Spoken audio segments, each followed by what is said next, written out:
Itinanggi ni Vice Presidente Jejomar Binay na gusto niyang gamitin ang mga patalastas na pag-ibig fund para ibida ang sarili, pati na ang akusasyon na may mga pinapaboran siyang contractor sa mga programa sa pabahay ng gobyerno. Nag-ugat ang usapin sa mga binitawang bagong pahayag ni Senador Alan Peter Cayetano at Senador Antonio Trillanes laban sa pangalawang Pangulo.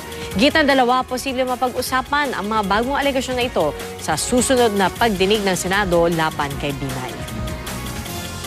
Ang impormasyon dyan ay yung mga mass housing projects ay binibigay niya sa mga favor contractors na meron ng arrangements with Pag-ibig. Gustong gamitin ang funds ng Pag-ibig para mag-advertise ang Pag-ibig na si Vice President ang nasa ad.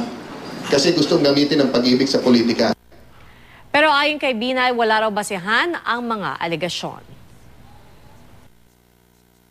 Alam naman nila, nagsisinungaling lang sila. Ako pa nga ang nagsasabi dun sa Pag-ibig, huwag niyong ilalabas ang mukha ko,